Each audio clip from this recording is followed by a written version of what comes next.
उसका बताइए। नमस्कार साथियों, जिस संवाद को हमने शुरू किया था उसी संवाद में मेरा निवेदन रहेगा कि हम लोग जैसलमेर शहर के जो पर्यटन स्थल हैं और जैसलमेर ज़िले के जो पर्यटन स्थल हैं उनमें सबसे खूबसूरत जो जगह आती है वो है जैसलमेर के मखमली धोरे। और उन मखमली धोरों में अगर सम और खुड़ी का जिक्र नहीं हो तो निश्चित तौर पर शायद हम लोग न्याय नहीं करेंगे कि सम और खुड़ी के धोरे जो हैं मखमली धोरे उनको भी हमें बहुत संरक्षित करने की आवश्यकता है, क्योंकि दुनिया के जो भी पर्यटक जैसलमेर आते हैं वो यहाँ की वास्तुकला को, स्थापत्य को, यहाँ के सौंदर्य को, यहाँ की खान पान को, यहाँ की रीति रिवाज को, यहाँ के वेशभूषा को देखते हैं। साथ ही साथ वो जब थार के डेजर्ट में जाते हैं तो रेगिस्तान में जाने के बाद उन्हें वैसे मखमली धोरे देखने बहुत ही अच्छे लगते हैं। उन पर कैमल राइडिंग करना और उनके साथ वहाँ बैठकर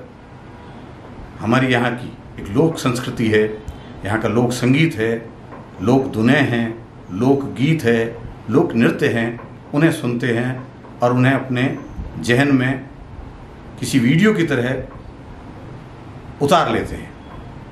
तो हमारी ये जो संस्कृति है इसके संवाहक हमें बनना है सभी को, जिस तरीके से हमारे लोक कलाकार इसके संवाहक है। ठीक इसी प्रकार अगर जैसलमेर कोई भी टूरिस्ट आएगा तो उसकी इच्छा होगी कि वो जैसलमेर जब आए तो न सिर्फ यहाँ का सोनार किला देखे, न सिर्फ गढ़ीसर तालाब देखे,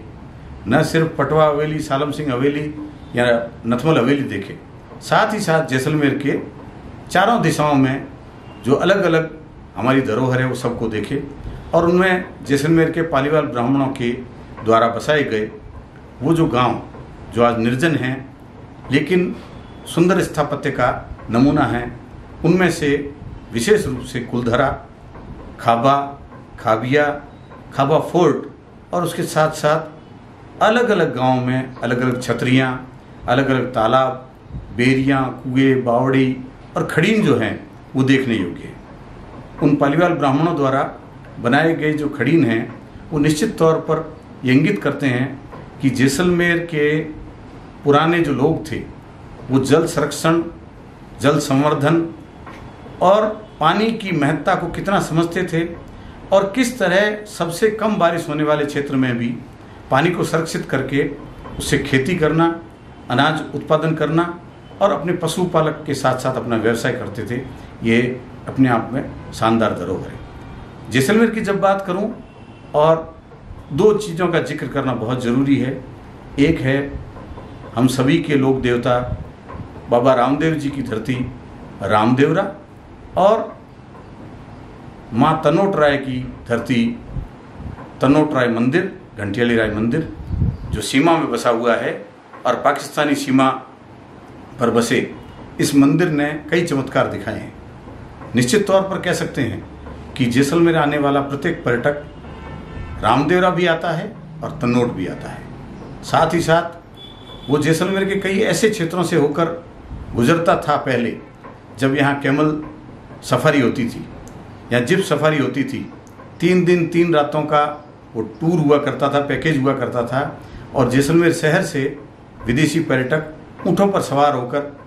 यहाँ के पुराने गांव में होकर गुजरते थे। जैसलमेर से जीआई जाते थे, जीआई से मूल सागर से आगे जाजिया, डेढ़ा,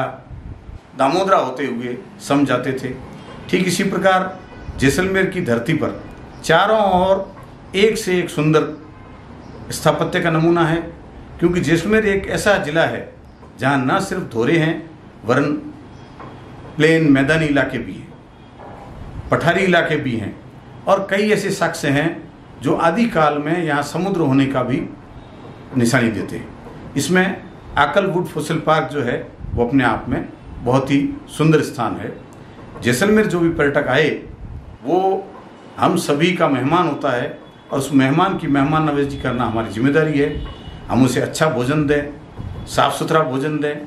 उसकी हम आवभगत करें, उसको हम स्नेह दें, प्यार दें, उसके साथ किसी तरह का दुर्व्यवहार नहीं करें और वो बार बार जैसलमेर आना चाहे और वो स्वयं ही न आए और लोगों को भी प्रेरित करे। ऐसा प्रयास हम सभी को करने की आवश्यकता है। तो हम लोग लगातार इसी तरीके से संवाद करेंगे और जैसलमेर जिले और जैसलमेर शहर के पर्यटन को पंख लगें। जैसलमेर जिले को देखने के लिए